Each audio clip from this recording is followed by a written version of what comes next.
KBC में दिखने वाला बच्चा बदतमीज था, कॉन्फिडेंट था, ओवर कॉन्फिडेंट था या कुछ और था? यह सवाल फिलहाल इंटरनेट पर भरा पड़ा है। क्योंकि केबीसी में एक बच्चा पहुंचता है जिसका अंदाज कुछ लोगों को बेबाक लगता है, तो कई ऐसे हैं जो उसे बदतमीजी मानते हैं। वो कहते हैं कि यह खराब परवरिश का नतीजा है। वो कहते हैं कि इन बच्चों के लिए हम ये पहाड़ पानी बचा रहे हैं, सब बर्बाद होने दो, क्योंकि अगली जनरेशन पूरी बर्बाद हो गई। लेकिन सवाल यह है कि क्या यह वाकई में इतनी बदतमीजी थी और एक बच्चे को इतना ज्यादा ट्रोल करना क्या सही है? सवाल यह भी कि माता पिता को बच्चों में सिर्फ कॉन्फिडेंस देना चाहिए या विनम्रता भी जरूरी है? क्या समाज जल्दी बच्चों को जज कर लेता है, जैसे इस बच्चे को किया? छोटे से बच्चे को इंटरनेट गालियां दे रहा है, सुना रहा है। स्कूल का कितना रोल होता है ऐसे बच्चों को एक नजरिया देने में? और ये क्या होता है सिक्स पॉकेट सिंड्रोम, जिसे लेकर कई लोग इस बच्चे का डिफेंस कर रहे हैं। वो कह रहे हैं कि नहीं भाई साहब, गलती बच्चे की नहीं है, आप लोग इस पर निशाना मत साधिए। ये सिक्स पॉकेट सिंड्रोम का नतीजा है जो आजकल बच्चों की परवरिश से जुड़ा हुआ है। सवाल ये भी, कौन है ये बच्चा जो इतना ज्यादा सुर्खियों में आ गया? दरअसल केबीसी इस वक्त ट्रेंड कर रहा है और उस ट्रेंड की वजह है गुजरात के इशित भट्ट। हाँ, इस बच्चे का नाम इशित भट्ट है। 8 से 10 साल इनकी उम्र बताई जा रही है। अमिताभ बच्चन साहब के साथ बातचीत कर रहे थे और वो क्लिप फिलहाल इंटरनेट पर भरी पड़ी है। बहुत सारी गालियां पड़ रही हैं। कई लोग कह रहे हैं कि यार बदतमीज ऑफ द ईयर का अवार्ड जो है इसे देना चाहिए। कई कह रहे हैं कि नहीं यार, बच्चे को इतना ट्रोल करना खराब बात है। बच्चे ने कोई गंदी बात नहीं की थी, बदतमीजी नहीं की थी। बच्चे ने अमिताभ बच्चन के सामने सिर्फ अपना कॉन्फिडेंस रखा था। इतने बड़े मंच पर अगर कोई बच्चा इतने कॉन्फिडेंस से बात रख रहा है तो इसकी तारीफ होनी चाहिए। एक छोटे बच्चे को हम लोग इतना क्यों जज कर रहे हैं? बट एक बड़ी आबादी इस देश की है जो इस घटना में इस बच्चे की परवरिश, स्कूल की भूमिका, समाज के दृष्टिकोण पर सवाल उठा रहा है। और इसीलिए हमें लगा कि आज इस वीडियो पर हम बात करते हैं। सबसे पहले बताते हैं कि हुआ क्या था केबीसी में। तो केबीसी के एक एपिसोड में इशित भट्ट पहुंचे थे हॉट सीट पर। अमिताभ बच्चन साहब ने उनसे सवाल पूछा कि आपको कैसा लग रहा है? इशित ने जवाब दिया। वो तेज था, फुल ऑफ कॉन्फिडेंस था, लेकिन जो अंदाज था, जो टोन थी, जो स्टाइल था, वो कई लोगों को डिसरिस्पेक्टफुल लगा कि अमिताभ बच्चन के सामने इस बच्चे को तमीज नहीं है बात करने की। खैर, खेल आगे बढ़ा। इशित जो है जल्दी जल्दी सवालों का जवाब दे रहे थे। कई बार ऑप्शन सुनने से पहले ही जवाब दे दिया। शुरू में वो कूल लग रहा था, 1 सवाल, 2 सवाल, 3 सवाल। फिर अमिताभ बच्चन ने समझाया कि देखिए अरे भाई साहब, बाकी जो दर्शक है उनके लिए ऑप्शन देना भी जरूरी है।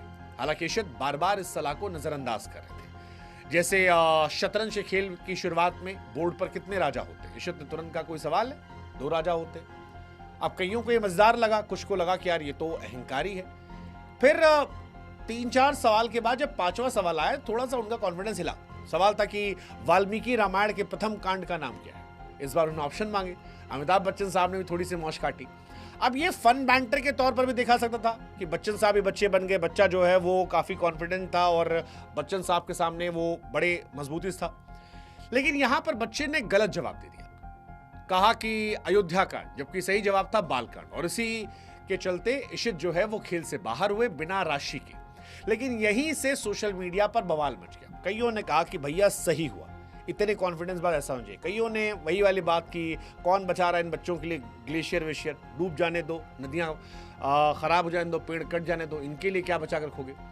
सोशल मीडिया दरअसल 2 टुकड़ों में बट गया। एक अमिताभ बच्चन की धैर्य की तारीफ कर रहा था कि बच्चन साहब ने क्या बचाया, बिग बी साहब का धैर्य गजब का है। कईयों ने कहा कि ऐसे बच्चों को चमाट लगाना चाहिए था, जिंदगी भर याद रखते। कईयों ने इनके माता पिता पर कहा कि माता पिता ने इनको परवरिश खराब की है, विनम्रता नहीं सिखाई है, ऐसे अहंकारी बच्चे हैं, 1 भी रुपया न जीतना इनके लिए सबक है। और कईयों ने कहा कि बहुत बदतमीजी, बहुत सारी बातें चली मतलब। लेकिन कई ऐसे आए जिन्होंने कहा कि यार एक बच्चे के खिलाफ इतनी ज्यादा नफरत क्यों हो रही है?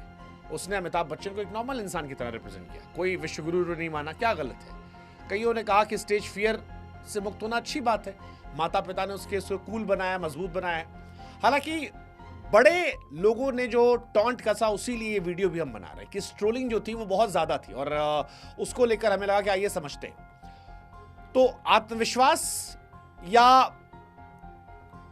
अति आत्मविश्वास, घमंड, ये आपको भी कमेंट सेक्शन में बता सकते हो। हालांकि इशित के आलोचकों का कहना है कि आत्मविश्वास अच्छी बात होती है, बिना विनम्रता के लेकिन वो अधूरा होता है। आप इंटेलिजेंट हैं, लेकिन सम्मान शिष्टाचार बचपन से सिखाना चाहिए। अमिताभ बच्चन के साथ इशित का लहजा जो था उसको नजरअंदाज करना कई लोगों का अहंकारी लग रहा था। लगा कि यार ये आने वाली जनरेशन जो है ये इसी तरह से हो गई। कुछ फेवर में थे जैसा कि हमने आपको बताया। हालांकि एक बड़ा वर्ग ये भी निकल कर आया है जो 6 पॉकेट सिंड्रोम की बात कर रहा है। 6 पॉकेट सिंड्रोम क्या है वो भी आपको बताते हैं। केबीसी में अमिताभ बच्चन के सामने बैठे बच्चे को जब ट्रोल किया जा रहा था तो कई लोग सामने आए और उन्होंने कहा कि आप इस बच्चे को इतनी गालियां क्यों दे रहे हैं। इसमें गलती बच्ची की नहीं है, स्कूल की नहीं है, माता पिता परिवार की। स्कूल का जिक्र इसलिए हो रहा है क्योंकि एक जमाना था जब स्कूल में पिटाई पड़ती थी, डांट पड़ती थी। आज के टाइम में स्कूल के हालात बदल गए। आप बच्चों को डांट नहीं सकते, पीट नहीं सकते, आप बच्चों में डर पैदा नहीं कर सकते, और अगर आप करने की कोशिश करेंगे तो माँ बाप शिकायत करेंगे, टीचर की नौकरी चली जाएगी। पहले टीचर मारते थे, पीटते थे, डर होता था तो एक डिसिप्लिन भी आता था। अब ऐसा नहीं होता। इसीलिए कईयों ने कहा कि इसके लिए दोषी सिर्फ पिता और परिवार है। कैसे?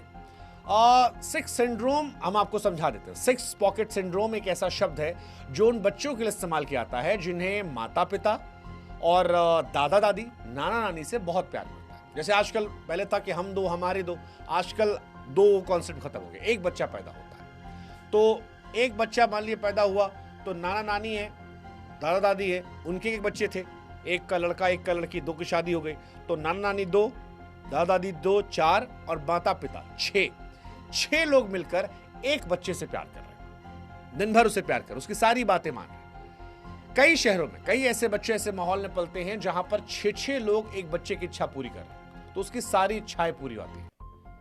उसे लड़ना झगड़ना पीटना आता है। आत्मविश्वास अति आत्मविश्वास में तब्दील होता है, कभी कभी अहंकार और हकदारी भावनाओं में तब्दील होता है। और इसीलिए कई लोग कह रहे हैं कि इशित का यह अंदाज इसका नतीजा हो सकता है, क्योंकि एक बच्चा जो घर में हमेशा तारीफ और प्रोत्साहन पा रहा है उसे लग सकता है कि वो हर जगह सही है। यह सिंड्रोम अपने आप में बुरा नहीं है, ये परिवार के प्यार और बच्चे को बेहतर भविष्य देने की चाहत को दर्शाता है। लेकिन अनुशासन और विनम्रता की इसमें कई बार कमी हो जाती है, क्योंकि बच्चे को अगर हर बार हाँ में हाँ सुनने की आदत लग जाए तो वो दूसरों की सलाह या नियमों को हल्के में लेता है। जैसे इशित ने अमिताभ बच्चन साहब की बात को नकार दिया, नजरअंदाज किया। हालांकि ये सिंड्रोम निडर आत्मविश्वासी ही बनाता है और जो दिखाई पड़ा इशित में। लेकिन फिर यही सवाल है कि जिम्मेदारी किसकी? माता पिता, स्कूल? स्कूल हमने लॉजिक दे दिया कि अब वहां स्कूल के हाथों कुछ है नहीं, माता पिता भी जा रहा है। तो इसलिए कईयों को लग रहा है कि इशित के मामले में माता पिता की गलती है, विनम्रता और सम्मान सिखाना था। अगर माता पिता बच्चों को बड़ों का सम्मान करना नहीं सिखाएंगे तो बच्चे अहंकारी बनेंगे। शिष्टाचार अनुशासन अब स्कूल के हाथ में पूरी तरह नहीं रहा। हालांकि कईयों का अभी भी मानना है कि इसमें बच्चा पूरी तरह गलत नहीं है। उसने अमिताभ बच्चन की डिसरिस्पेक्ट नहीं की है, वो कॉन्फिडेंट था, उसने वो दर्शाया। उसने अमिताभ बच्चन की बेइज्जती नहीं की, वो हार गया, ठीक है, उसके लिए सबक रहा।